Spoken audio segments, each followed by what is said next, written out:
Today on an all-new Dr. Phil. We had to keep Sanitizer away from our guests. Why? Because she drinks it to get drunk. You had a lot of alcohol. Yeah, I had a whole bottle last night, I know. You were ready to attack me. Dr. Phil, she had weapons in her back. Your fear is you're going to lose your daughter. I'm trying to save her life. I'm trying everything, and that's why I'm coming to you. This is the equivalent of 5 shots. This is a very ugly death. Do you want to die? Today's going to be a changing day in your life. You've never had anybody working harder to bring you to the threshold of change than right now.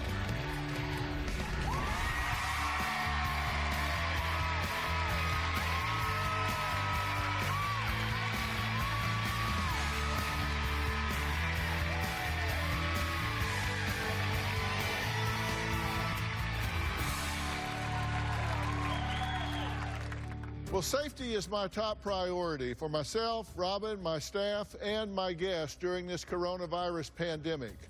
We are taking every precaution by practicing social distancing, wearing masks, and having hand sanitizer available all over my studio.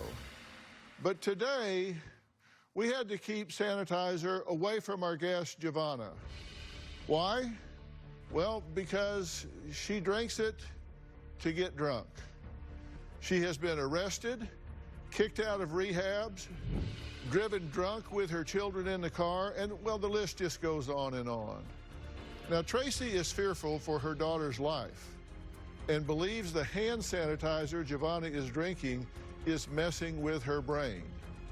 It is so bad that Tracy has resorted to locking up her bottles of hand sanitizer in a safe. Take a look.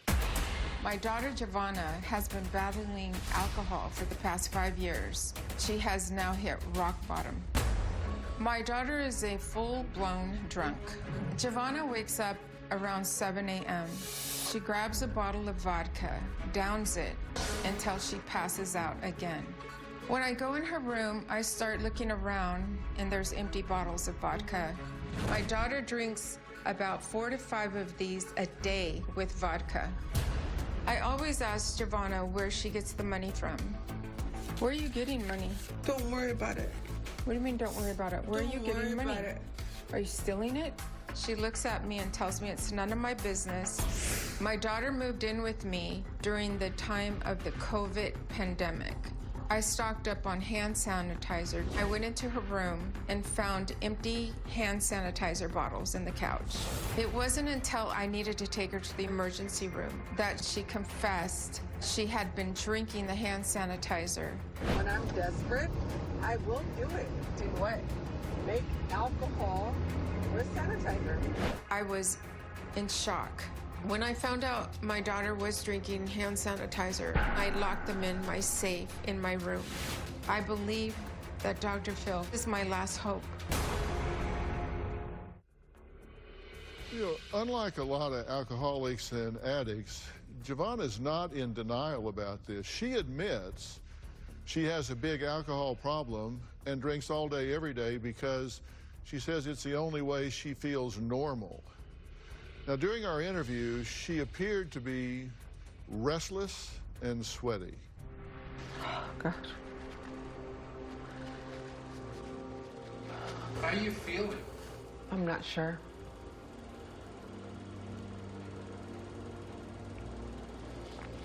When's the last time you had a drink? An hour ago. I'm not drunk. I'm buzzed, I guess you can say. After the interview, I'm going back to the hotel and I'm going to drink. So what does she drink? Her drink of choice is vodka. But when she can't find that, she resorts to anything she can find, which lately has been hand sanitizer. At times, she has even used hairspray. I started to drink at the age of 9, but it got worse about 5 years ago. My drink of choice is vodka. I usually drink it out of the bottle. Are you serious? I don't trust people, and I don't trust myself. That's why I drink alone. I'm miserable, confused, angry. You're gonna die probably behind the wheel because you keep drinking. Says you, when you're the one that drinks. I drink because I like the feeling. I love the taste. It makes me numb. I'll do anything to get it. Or if I don't get it, I will figure out how to make it. I will mix hand sanitizer with water or any other liquid. I'll take the hand sanitizer and I'll put at least 4 or 5 drops inside a half-size cup with less than half of water in it. I'll mix it with whatever.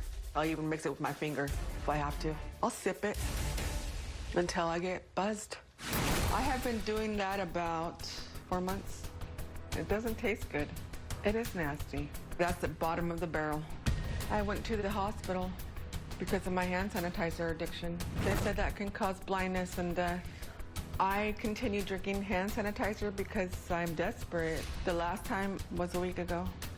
I've been to rehab 3 times. I was discharged because they had left hairspray that had alcohol. So I mixed my hairspray with my lemon water. I did get buzzed.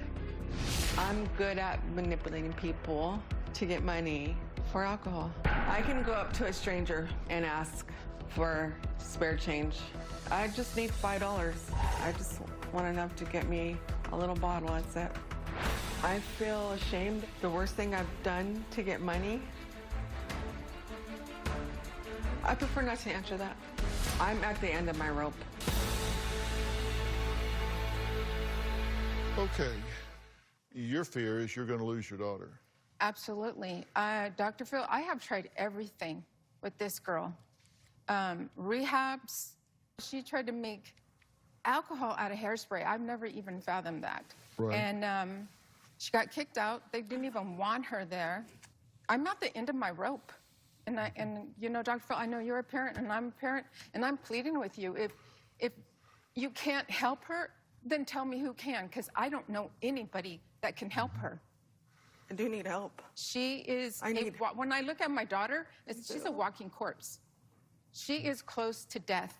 She has mixed pills, alcohol, hand sanitizer. She even drank a whole bottle of my NyQuil. How much have you had today? I haven't had any today. When was the last time you had any intoxicant at all? Last night. What, Yes. Mother? What? You had a lot of alcohol last night. Yeah, I had a whole bottle last night. You were I know. enraged. You were ready to Well, attack actually, me. I had a bottle and a half. Okay. Dr. Phil, actually. she had weapons in her back. I didn't have weapons. I just grabbed. Scissors, 2 pairs of scissors. It was just his tweezers, his scissors. No, yes, exactly. Mother. Yes. And the 2 pairs of tweezers scissors. look like I it's don't a trust. knife. You were going to jump out of the car on our way over here. Why? Because It's I wanted you to get wanted a bottle. I wanted to get and it. lying and saying you wanted medicine. Okay. Are you in withdrawal at all now? Probably. And when will that start? When will that really get bad? I don't believe I have really bad withdrawals other than just maybe the shaking. Until I'm not sure.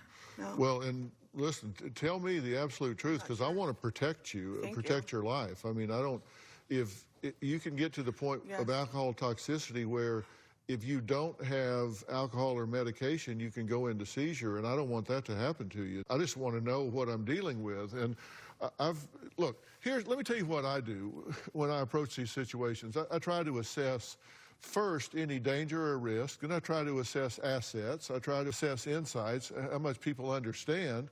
And the family appears to me to be highly dysfunctional, and your behavior since you've gotten here is really destructive in terms of getting in my way of being able to do what needs to be done. And we're going to talk about that. Coming up, jumping out of a moving car, running after someone with scissors, bailing during the middle of taping, getting drunk. This is just some of the drama that's happened since Giovanna has been in L.A., and we're not just talking about Giovanna. We'll talk about that and Tracy's part in all of this as well. We'll come back.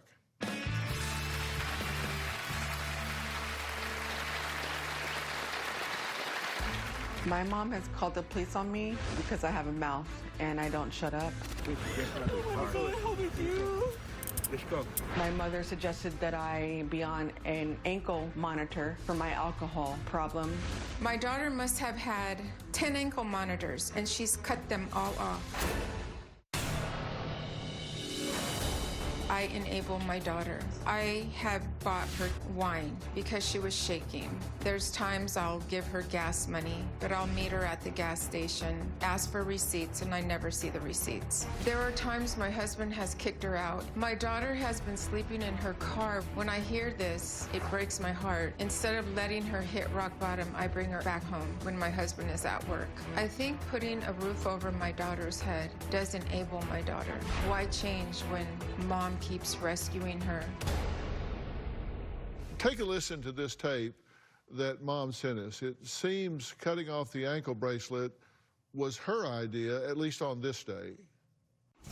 This is my daughter, Giovanna. I am witnessing her cut this off. It is cutting into her skin, and it looks very serious. I'm the one who told her to cut it off. Yeah, it's just too tight, Giovanna.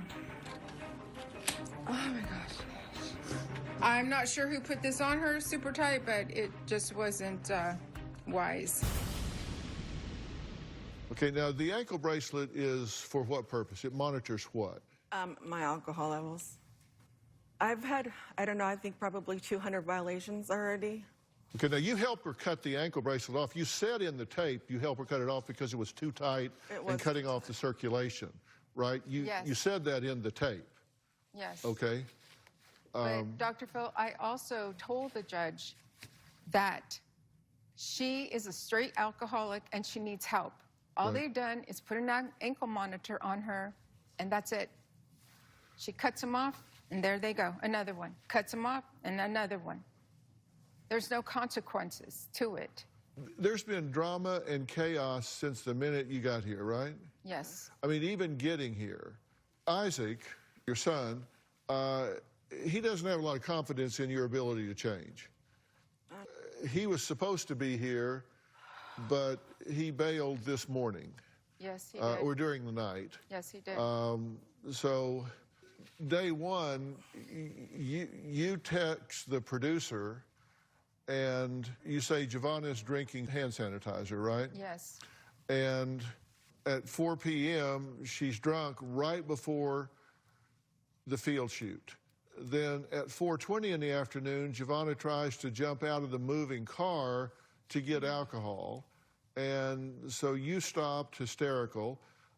Isaac's on the side of the road. Yes. 30 minutes later, he tries to back out again, is upset, doesn't want to be recorded for the shoot. Then he calms down. 5 o'clock, during the shoot, Giovanna said she drank an hour before the interview. According to the segment director, she's hungover, coming down, sweating profusely.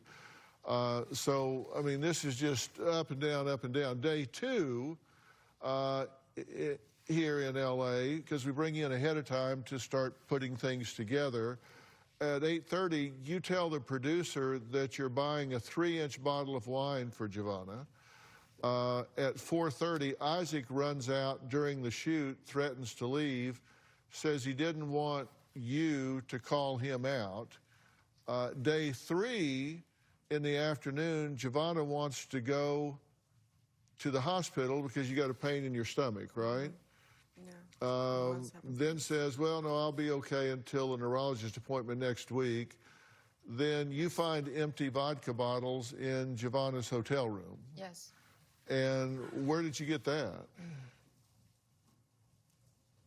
Mom, you know where we got that at? I bought her a bottle of vodka, but the other bottles I did not. I know. But there's so much more, though, that you don't say. Whatever happened? I say, Giovanna? What happened in the car?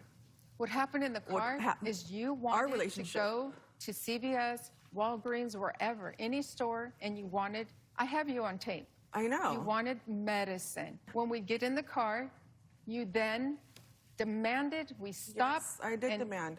We did not stop. And then you said, get me out of this car. Were you aware that she was being molested? What did you do about that? I reported the incident. No, she didn't. Yes, I did. No, Jen, I remember you telling me I'm sick and he's sick. I was lying, Mom.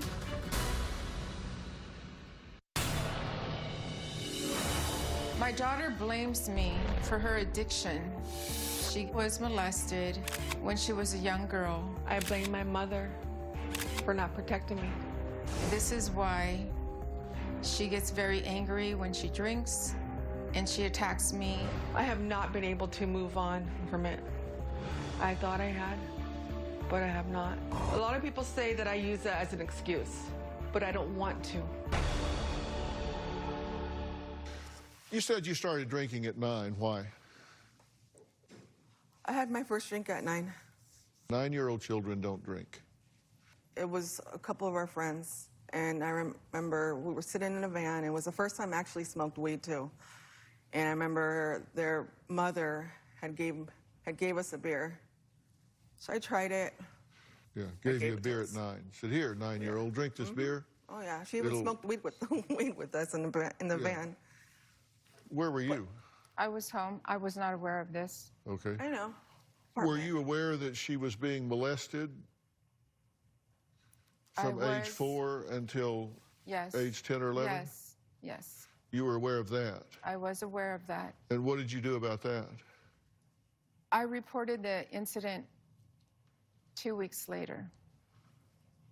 2 weeks after you knew about it? Yes. No, she didn't. Yes, I did. No, you Yes. did not. You were getting me ready for my shower, and I remember you sat me on the bed. Right. And you told me that if anybody has touched you or to let you know. And I remember getting in the shower and getting out, and I remember going back to you in the room, and that's when I told you, and you Right. flipped out. I remember you telling me I'm sick and he's sick. I was 9, Mom. I was introduced to sex as a little girl, Mom. And you knew about this? I did not know about sex. I did That's not. not You knew I sex. wasn't a virgin That's anymore. not sex. That's rape. Pull that out of there. Thank you. That's not sex, that's rape. Right. You knew she was being raped at some point. Yes. And what did you do about it? Nothing. She didn't do anything. I honestly did not do anything. When you told me, Okay, hold on a second. Before you go on, are you going to try and defend and justify this? Is that what you're getting ready to do? No. Because the bottom line is a defenseless child is raped, and you say, I didn't do anything about it for like 2 weeks, and you allowed her to still be exposed to this offender. Yes. Multiple. And then it happens again. Multiple men, Mother. Come on. And then You knew. at some point, did you instruct her to recant her testimony? Yes, I did. What kind of message do you think that gives to a child? It messes them up even more because I failed to protect her. What the hell are you thinking? I wasn't. Look, I'm Mr. Accountability. What you're doing now to cope with this is just making it worse. It doesn't make it heal. It doesn't make it go away. I get it. It's counterproductive. It's not the thing to do, but I get why you would, as a child, look for any escape valve, any relief. And I don't know if any other adults have said this to you, but let me say it to you. I'm really sorry that happened to you.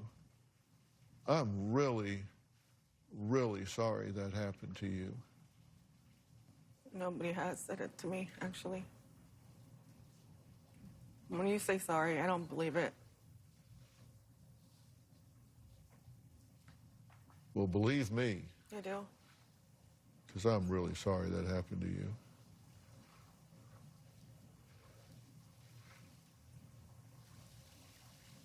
Giovanna has understandably tried to numb her pain, but clearly, the way she's going about it, it's going to work. Because the pain's going to stop, because her life is going to stop. She's going to kill herself. How do we turn this around and start heading in the right direction? You can't change what you don't acknowledge. We're going to talk about what needs to be acknowledged when we come back.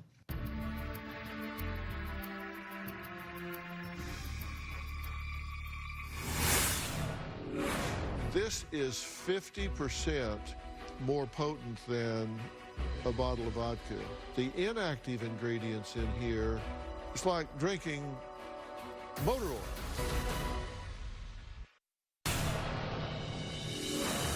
I'm concerned about my daughter's health due to her consumptions of alcohol. The doctor says I had elevated liver numbers. One morning, my daughter woke up in severe pain. I took her to the emergency room. She was in the hospital for 5 days. She had infections and fluid in the stomach. The doctors told her this is from alcohol. I also had a pelvic abscess that was alcohol related. This is an 8-ounce bottle of hand sanitizer. It's the equivalent of 5 shots of hard liquor. This is 50% more potent than a bottle of vodka that you get, because the alcohol in here is 120 proof. In vodka, it's 80 proof. But the problem is, that's the active ingredient. The inactive ingredients in here are where you have problems because they are poisonous.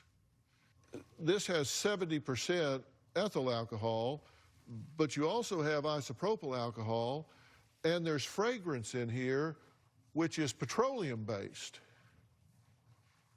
It's like drinking motor oil. Every time you do this, you're poisoning yourself. This is a very ugly death. This is not just this alcohol poisoning, which you certainly get from drinking that much alcohol. Do you want to die? No, I don't. I just feel like I've already done too much damage, not just to myself, but to my children. And I've told my mom I feel like I have to suffer for it. You're punishing yourself. Yes. Dr. Phil, excuse me for interrupting, but she did have a job, and it lasted about 2-3 weeks. She was drinking. Which one? At this one by our house. You're I was telling there me for this 3 why? months. You're telling me this why? What's your point? Because she's not done. And the talk that you just shared with her about the hand sanitizer, that won't stop. She doesn't want to live. She's shared with me on a video that I was recording her. She did not know I was recording her, telling me to accept that she is going to die and for us to continue taking care of her children. You did, and it's really hard to listen to that. Because I feel that because I didn't protect her,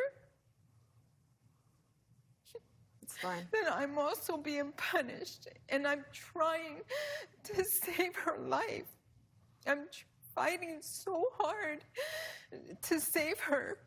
And like I said, I've tried everything, and that's why I'm coming to you.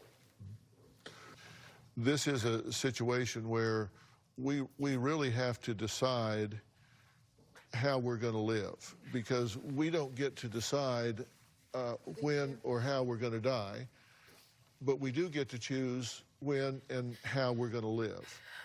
And that's what I want to talk to you about. Giovanna has been to rehab 3 times. And each time, clearly it hasn't worked. She's been kicked out, sabotaged, left, whatever. So that hasn't worked. So what will work? What needs to happen here? We'll talk about that when we come back.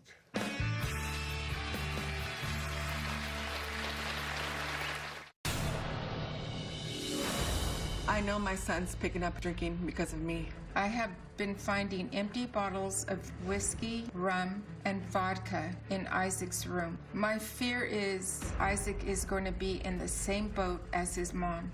I flat out told my son, I don't want you to be like me. You're following my footsteps. I don't want that for him. Like mother, like son. Tracy says Giovanna's 18-year-old son, Isaac, is following in his mother's footsteps and worries he will become an alcoholic as well. When people do things, they just don't do it in a vacuum. You don't start drinking at 9 for no reason. If you're getting passed around as a sex toy, and the people that are supposed to love you and nurture you and value you don't protect you, then that sends you a message that, well, I'm not worth anything. They're not willing to make sacrifices for me. They're not willing to stand up for me. They're not willing to fight for me. And so that writes on the slate of who you are. And so who do you talk to? There are people you trust that you can go to talk to, but oh, no, wait, no, there's not. There's nowhere to go, so you're left totally to your own devices.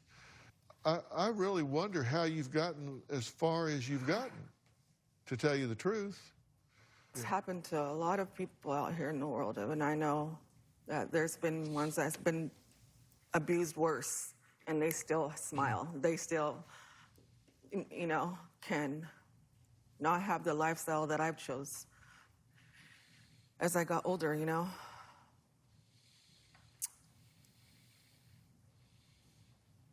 I just want help. I need help. I need help. Well, you know, there are 4 stages of readiness. I've been doing this a long time. Okay. There's 4 stages of readiness. Okay. And you've been through 3 of them. I'm curious if you're in the 4th one. The first stage of readiness is when you're compelled by authority. The court says you got to do this. Yeah, you did. That's no readiness at all. You're just doing it because the court said. 2 is to escape criticism. You know, your mother or people say, you got to do this because you're a bad person if you don't. 3 is intellectually motivated. You know you need to. You don't really feel it, but you know it. Yeah. And then 4 is when mentally and emotionally you're desperate to escape the circumstances in your life.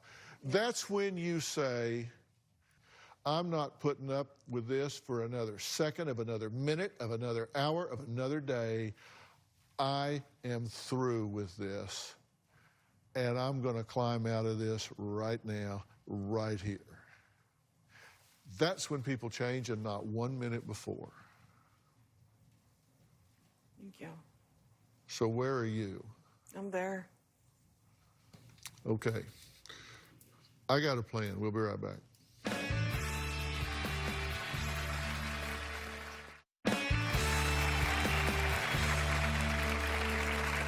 This is way over your pay grade. You don't have the skill set, the training, the experience to solve what ails her at this point. So what I need for you to do is to just be supportive of whatever plans are made. Just be a mother.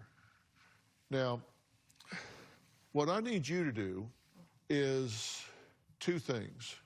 First off, I'm willing to get you the kind of help that I think you need, but you're not ready to do that yet. First, I need you to do some things for yourself. Okay. You have some open wounds inside you, and it requires some very specialized care.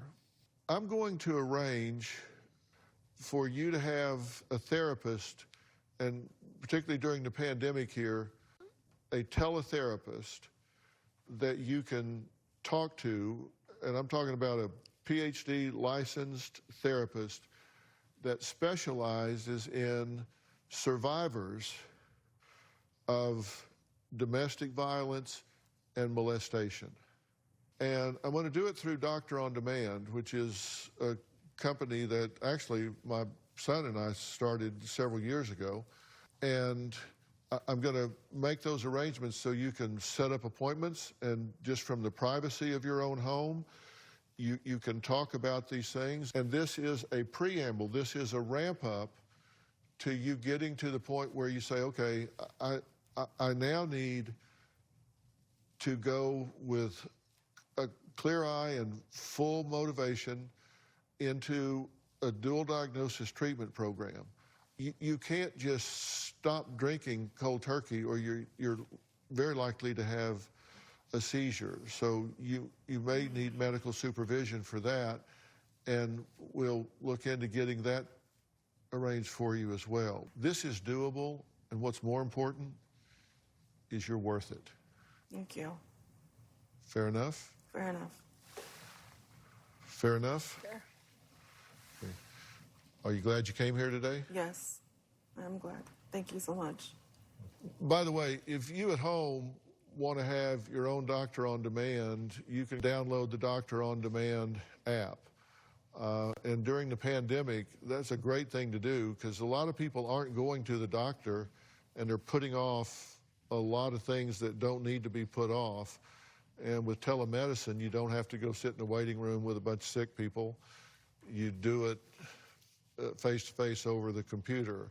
And the mental health side, you can have teletherapy that research has shown is just as effective as being in the office with a therapist, again, from the privacy of your own home. So download that app and take a look at it. Coming up, the events of 9/11 affected our next guest so much, he nearly paid the ultimate price. This soldier's story of survival, next.